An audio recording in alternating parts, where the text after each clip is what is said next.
Racist cops humiliate black manager. How she fought back shocked everyone.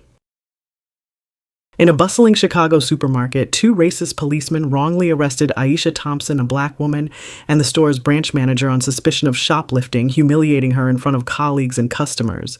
Their brutal actions, pressing her head against a shelf and searching her body, stemmed from prejudice, not evidence. Despite finding nothing, they released her without apology. Aisha's resilience shone through as she sued the officers, exposing systemic racism and winning justice. Her victory, though, came at a personal cost, raising questions about the toll of fighting for dignity. Aisha's story reveals both the strength to confront injustice and the scars it leaves behind. The fluorescent lights buzzed overhead, casting a sterile glow on the aisles, where Aisha in her crisp blazer once walked with authority. Now her name echoes in courtrooms, and headlines a symbol of defiance. But what does justice mean when the wounds remain? This is the story of a woman who stood tall, demanding accountability and the ripple effects of her courage. Aisha Thompson moved through the supermarket's aisles with quiet confidence, her polished loafers clicking softly on the linoleum floor. At 38, her deep brown skin glowed under the fluorescent lights, and her neatly pressed navy blazer bore the store's logo, a badge of her role as branch manager. Her mornings began early, sipping black coffee from a chipped mug, reviewing inventory reports before the 7 a.m. rush.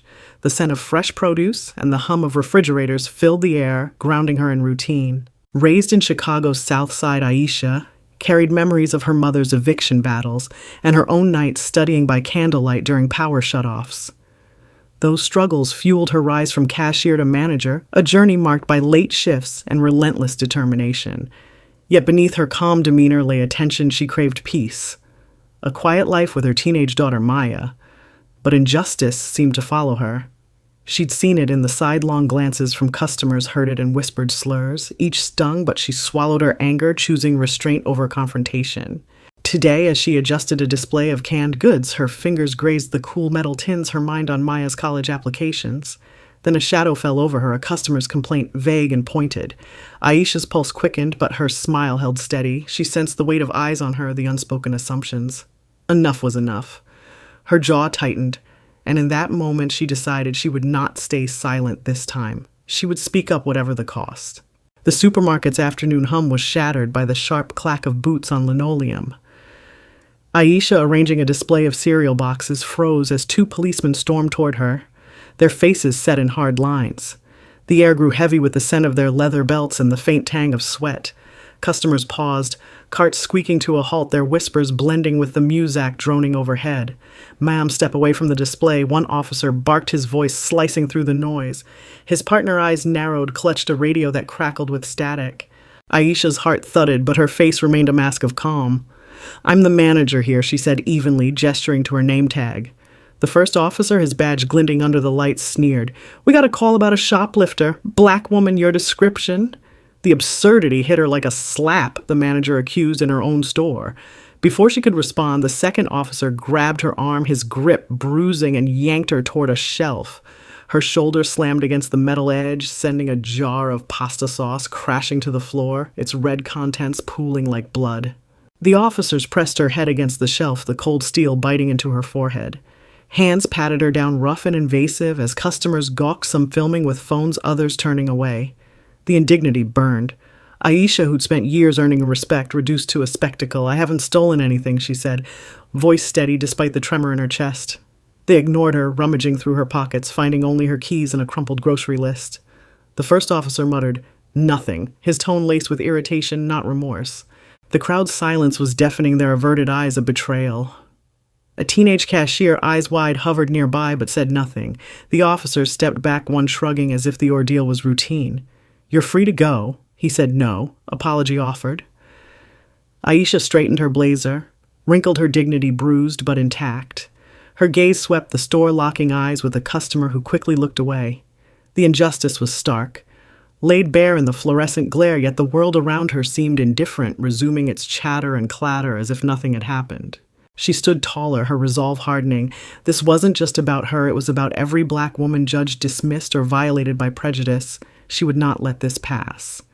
As she smoothed her blazer, her fingers trembled, not with fear but with purpose. She'd fight, not just for herself but for Maya, for every person who'd felt this sting. The officers turned to leave, oblivious to the storm they'd ignited. What did you think of Aisha's strength in this moment? Share your thoughts, like, comment, and subscribe for more stories of courage and justice. Aisha stood in the supermarket aisle, the fluorescent lights casting harsh shadows on her face. The officers were gone, their boots echoing faintly as they exited, but the weight of their actions clung to her like damp cloth. Her blazer, once crisp, hung crooked, a button loose from the struggle. The spilled pasta sauce stained the floor, its sharp tomato scent mixing with the sterile air. Customers resumed their shopping, their carts, rattling voices murmuring about discounts, not the scene they'd just witnessed. Aisha's chest tightened, her breath shallow. She was alone in a crowd, the isolation as palpable as the ache in her shoulder. Her mind replayed the moment the officers sneered, the cold shelf against her forehead, the hands violating her space. She'd stayed calm, her voice steady, but inside rage and hurt churned. She thought of her mother, who'd faced similar indignities, stopped by, police questioned, dismissed. Aisha had vowed to rise above it, to build a life where she and Maya could walk without fear. Yet here she was. Her authority stripped in her own store, her dignity trampled before gawking strangers. The injustice wasn't just the arrest, it was the silence of those who watched, their eyes sliding away, refusing to meet hers. She caught a glimpse of herself in a convex security mirror, her face composed, but her eyes betrayed a flicker of pain. Her fingers grazed the shelf, seeking stability, the metal cool against her skin. She wanted to scream, to demand why no one had spoken up. The teenage cashier Jamal hovered nearby, his hands fidgeting, his gaze darting between Aisha and the floor. She saw his fear, his hesitation, and it cut deeper than the officer's hands. Even her own staff, people she'd trained and trusted, stood frozen, complicit in their inaction. Aisha's thoughts turned to Maya. Her daughter's laughter, her dreams of college were Aisha's anchor. What would Maya think seeing her mother humiliated? The thought sparked a fire in her chest, but it was tempered by doubt. Fighting back meant reliving this moment in courtrooms, in headlines, and whispers. It meant exposing Maya to the same hate Aisha had shielded her from. Her internal conflict gnawed. She longed for peace, to retreat to her quiet apartment, to hug Maya and forget. But silence was surrender, and Aisha was no quitter. A customer brushed past her cart, grazing Aisha's hip, not even glancing up. The indifference stung, a reminder of how easily her pain could be erased. She remembered a childhood memory, her mother's trembling hands after a landlord's racist tirade, her whispered prayer for strength. Aisha had inherited that resilience, but it came with a cost. Each battle left scars, invisible but heavy. Her throat tightened, a lump forming as she fought tears. She wouldn't cry here, not where they could see. Jamal finally approached, his voice low. "Ms. Thompson, you okay?" His eyes wide and earnest held a trace of guilt. Aisha nodded, her smile forced. "I'm fine, Jamal. Get back to your register." He hesitated, then obeyed, leaving her alone again. The isolation deepened, but so did her resolve. She straightened, smoothing her blazer, her fingers brushing the loose button. This wasn't just about her, it was about every black woman who'd been searched, shamed, or silenced. She'd fight not because she wanted to, but because she had to. The store's noise swelled, children laughing, a scanner beeping, life moving on. But Aisha felt suspended, caught between hurt and defiance. Her gaze lingered on the spilled sauce, a vivid red against the white floor. It was a mess like her emotions, but messes could be cleaned. She'd start by cleaning this one, by demanding justice. Her heart pounded not with fear now, but with purpose. The tension within her was a taut wire, ready to snap into action. Aisha stood in the supermarket's break room, the hum of a vending machine filling the silence. The air smelled of stale coffee and disinfectant, a stark contrast to the chaos of the aisles. Her hand still trembling, clutched her phone. The loose button on her blazer dangled by a thread, a small reminder of the violence she'd endured. She closed her eyes, picturing Maya's face, her daughter's bright smile grounding her. She couldn't let this go, not for herself, not for Maya, not for every black woman who'd been wronged, but she wouldn't fight with fists or shouts. Aisha was strategic, her mind sharp from years of navigating a world that often dismissed her. She opened her phone, her thumb hovering over her contacts. As branch manager, she'd built connections, store owners, local journalists, even a city council member who'd praised her community outreach. Her position wasn't just a title, it was power, hard-earned and often underestimated. She dialed Sarah Bennett, a reporter who'd covered Aisha's food drives for the South Side. The line rang, each tone amplifying her resolve. When Sarah answered, Aisha's voice was steady, though her pulse raced. "Sarah, it's Aisha Thompson. I need you to hear what happened today." She recounted the arrest, her words, precise but heavy with emotion. The officer's sneers, the shelf's cold bite, the crowd's silence. Sarah listened, her gasps audible through the phone. Aisha, this is huge. Can I come now record your statement? Aisha hesitated, glancing at the break room's clock, its second hand ticking like a metronome. Going public meant scrutiny, maybe backlash, but also accountability. She nodded, though Sarah couldn't see. Yes, bring your camera. While waiting, Aisha called her lawyer, Michael Reed, a friend from her college days who specialized in civil rights cases. His voice, calm and assured, cut through her lingering fear. Aisha, we'll sue. This is racial profiling, excessive force textbook violations. We'll hit them hard. She exhaled, the plan taking shape. Michael's confidence bolstered her own like wind filling a sail. She texted him the names on the officers' badges, her fingers steady, now fueled by purpose. Back in the store, Aisha noticed Jamal, the cashier, lingering near the break room door. His eyes, still wide, held a mix of awe and worry. Ms. Thompson, I should have said something. His voice cracked guilt, weighing his words. Aisha softened, seeing her younger self in his uncertainty. Jamal, you're here now. That matters. She paused, an idea sparking. Can you get the security footage? The cameras caught everything.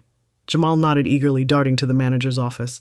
Sarah arrived, her notebook and hand camera slung over her shoulder. Aisha led her to the aisle, the spilled sauce now a dry smear on the floor. As Sarah filmed, Aisha spoke, her voice clear, recounting the injustice with unflinching detail. Customers glanced over, some whispering, others pausing to listen. The tide was shifting, Aisha's story rippling outward. Sarah's questions were sharp, drawing out the absurdity of the officer's actions. You're the manager, and they still targeted you. Aisha nodded, her gaze steady. They saw my skin, not my badge. Jamal returned a USB drive in hand. Got the footage, Ms. Thompson. Aisha's heart lifted. This was evidence undeniable and damning. She handed it to Sarah, who promised to air the story that evening. As Sarah left, Aisha felt the weight of her decision. She'd ignited a spark, but what would it cost? Would the officers retaliate? Would her store, her sanctuary, become a battleground? Her fingers brushed the loose button, a tactile reminder of her resolve. She'd started this fight, and she'd see it through. The break room's clock ticked on, marking the moment Aisha reclaimed her power. She wasn't just a victim, she was a force leveraging her position, her allies, and her truth. But how would this spark ignite into justice or chaos? What do you think Aisha and her allies will face as they push for justice? Share your thoughts below. The Chicago Evening News flickered on the break room's small TV, its grainy glow casting shadows across Aisha's face. Sarah Bennett's voice filled the room, steady and urgent, as footage of Aisha in the supermarket aisle played. The security video, grainy but unmistakable, showed the officer's rough hands, Aisha's calm defiance, and the spilled sauce pooling on the floor. The scent of burnt coffee lingered in the air, mingling with the faint hum of the vending machine. Aisha sat, her blazer now neatly pressed, her hands folded tightly to steady her nerves.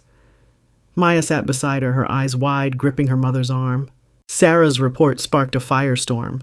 By morning, the story was trending on X, hashtags like Justice for Aisha and End Racial Profiling flooding timelines. Local activists organized a protest outside the precinct, their chants echoing through the city's concrete canyons. Aisha's phone buzzed incessantly, messages from strangers offering support, from Michael Reed updating her on the lawsuit.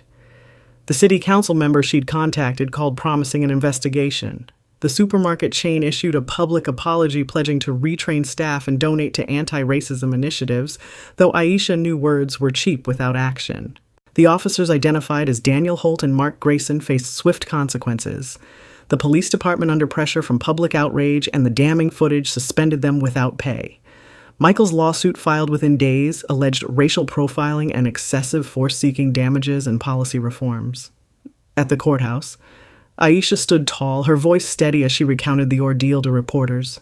The click of cameras, a sharp counterpoint to her measured words.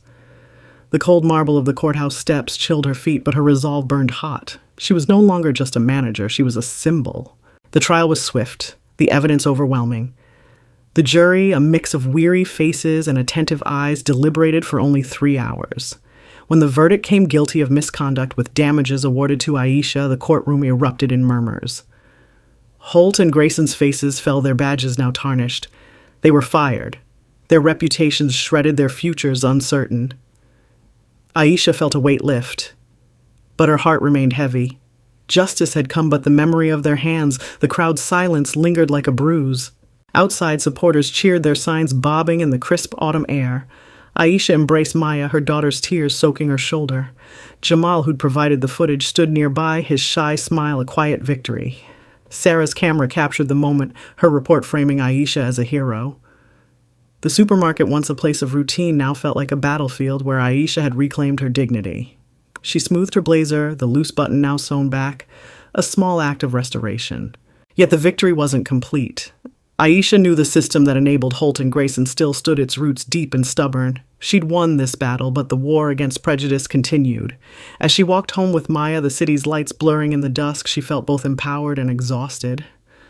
Her dignity was restored, but the cost was etched in the lines on her face, the sleepless nights spent worrying for Maya's safety. The resolution wasn't just in the courtroom, it was in the conversations sparked the eyes opened. Aisha's story had pierced the city's indifference, forcing it to reckon with its flaws. She'd turned pain into power, but the journey wasn't over. As she locked her apartment door, the click a soft echo of finality, she vowed to keep fighting for Maya, for herself, for a world where no one else would face what she had. What did Aisha's victory mean to you? Share your thoughts, like, comment, and subscribe to join the fight for justice. Aisha sat on her apartment's worn couch, the fabric soft under her fingers, the city's hum muted beyond the window. The lawsuit's payout rested in her bank account, a sum that could secure Maya's college tuition, but it felt hollow. The TV, now off, no longer blared her story, though ex-posts still circulated, some praising her, others venomous. Her victory in court had restored her dignity, but the cost was steep. Sleepless nights left shadows under her eyes, and Maya's anxious glances broke her heart. The supermarket, once her pride, now felt like a stage where her humiliation played on loop. Her shoulder still ached from the shelf's impact, a dull reminder of that day. She'd won, but the officers' faces, Holt and Grayson, haunted her dreams, their sneers unpunished by true remorse. The system that bred them churned on, and Aisha knew others would face similar wrongs.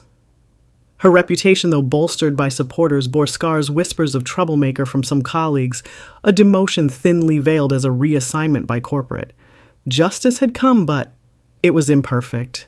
Its edges frayed like the couch she sat on. She rose her slippers, scuffing the hardwood floor, and looked at a photo on the mantel, her mother smiling resilient despite her own battles. Aisha had fought for Maya, for every silenced voice, but the weight of it pressed her chest. Justice wasn't a clean win, it was a jagged path cutting as it healed. She'd exposed the truth, forced a reckoning, but the world hadn't changed overnight. Her victory was a step, not a finish line. Maya entered, her backpack slung over one shoulder, her eyes searching Aisha's face. "You okay?" "Mom." Aisha nodded, pulling her into a hug, the warmth of her daughter a fleeting balm. She'd won for Maya's future, but the cost, her peace, her trust in the world, was a heavy trade. Justice, she realized, was never easy or perfect. It was a fight that left you standing but bruised. As Aisha tucked a stray braid behind Maya's ear, she vowed to keep going. The scars would fade, but her purpose wouldn't. She'd won, but the battle continued, a truth as real as the city's pulse outside her window. The Chicago wind carried the scent of autumn leaves as Aisha stepped onto her apartment's stoop, a broom in hand. The city felt different now, its pulse quickened by change. Her lawsuit spurred the police department to mandate body cameras and bias training, though Aisha knew enforcement would be key. A local ordinance dubbed Aisha's Law passed, requiring annual audits of racial profiling complaints. Activists launched a petition for broader reforms, gathering thousands of signatures, their voices amplified by Sarah's ongoing reports. The supermarket chain faced scrutiny, prompting a diversity task force, though Aisha remained skeptical of its impact. She was honored at a community gala, her name cheered, under twinkling lights, but the spotlight felt heavy. She'd become a beacon, yet longed for quiet, choosing peace. Aisha took a new job at a community center, mentoring youth like Jamal, her days filled with laughter and purpose. The supermarket, a chapter closed, faded from her daily thoughts. As she swept the stoop, the broom's bristles rasped against concrete, a rhythmic song of renewal. She paused, watching neighbors pass, some nodding, others smiling, a silent acknowledgement of her fight. The community felt tighter, bound by shared resolve. Aisha placed a bouquet of daisies on her mother's memorial plaque at the center, their petals soft against the bronze. Walking home with Maya, their footsteps synced, she saw hope in the faces around her, a promise of change, fragile but growing. The broom rested against the wall, its work done, like Aisha's battle for now. The city's scars remained, but so did its strength, mirrored in her steady hands. Aisha stood at the community center, the murmur of voices blending with the scent of fresh paint from a mural honoring local heroes. Her name was there, etched in vibrant blue, a testament to her fight. The Chicago skyline glowed through the window, its lights a constellation of struggle and hope. Maya, now a college freshman, helped organize the event, her proud smile mirroring Aisha's mother's resilience. The room buzzed with youth, their questions sharp. How do we keep fighting? Aisha's answer was simple but fierce, with courage, integrity, and truth. Her story had ignited change laws, conversations, a community awakened, but its true legacy was in these young faces ready to carry the torch. Aisha's scars, physical and emotional, were her badges, proof that standing up mattered. She thought of her mother's whispered prayers, now answered in the strength she'd passed to Maya and beyond. What will you do after learning this story? Will you speak up, challenge bias, or lift others? Every action counts, no matter how small. As the event ended, Aisha stepped outside the cool night air, brushing her skin. She held Maya's hand, their footsteps echoing on the pavement, a rhythm of continuity. The stars above seemed brighter, each a story of defiance. Aisha's legacy wasn't just her victory, it was the courage she inspired, a flame for the next generation. Courage is not the absence of fear, but the triumph over it, Nelson Mandela once said. Aisha's triumph lives on in us. Like, share, comment, and subscribe to keep her story alive and fight for what's right. Racist cops humiliate black manager, how she fought back shocked everyone.